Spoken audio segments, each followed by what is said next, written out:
Sveiki. Pradėdamas norėčiau visų paprašyti trumpam sulaikyti kvėpavimą ir pabandyti pajusti kiekvieno jūsų krūtinėje plakančią širdį. Ar pasisekė? Na, jei būtumėt mano vietoje, tai būtų padaryti labai lengva. Tačiau, ar kiekvienas žinote, kas tiksliai ir kaip plaka jūsų krūtinėje?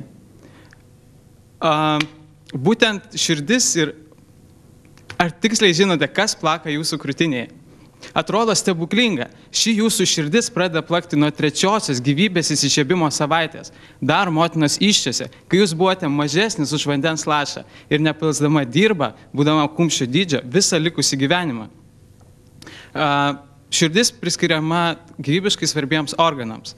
Jos svarbiausia paskirtis yra aprūpinti visos organizmo ląsteles deguonimi ir maisto medžiagomis. Kaip bebūtų gaila, nuo širdies lygų, mirtingumas nuo širdies lygų yra pats didžiausias. Ir šio skaičiumis pralenkia net susirgimus nuo onkologinių susirgimų, nuo mirštamumą nuo onkologinių susirgimų. Tačiau kaip visgi veikia širdis? Tiesa ta, jog širdis gali plakti pati, be smegenų įsikišimo.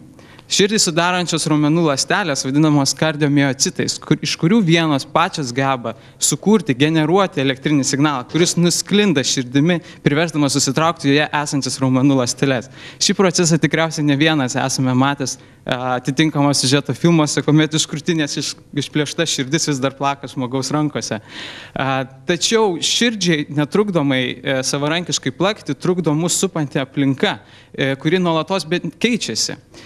Tam yra sukurta nervų sistema, kuri yra atsakinga už mūsų jutimus ir aplinkos suvokimą. Dalis jos yra vadinama autonominė nervų sistema. Jis skirta pritaikyti mūsų vidinių sistemų veiklą prie fiziologinių ir aplinkos poreikių. Kas įdomiausia, širdis taip pat yra visa gausiai išraizgyta šiais nervais, kurie gali įtakoti širdies ritmą. Šis nervų sistema širdį veikia dvejopai. Simpatinė, spartinanti širdies darbą ir parasimpatinė, nuraminanti širdį, varikliuką mūsų viduje. Tikriausiai kiekvienas esate susidūręs su tokiais žodžiais, kaip gera širdis, kilna širdis, kieta širdis ar žmogus su akmeninė širdimi. Bet ar kada nors susimąstė, kas slypi už šių žodžių? Juk mūsų jutimai ir jausmai yra susiję su mūsų nervinės veiklos sistemos veikla, o ne mūsų širdimi.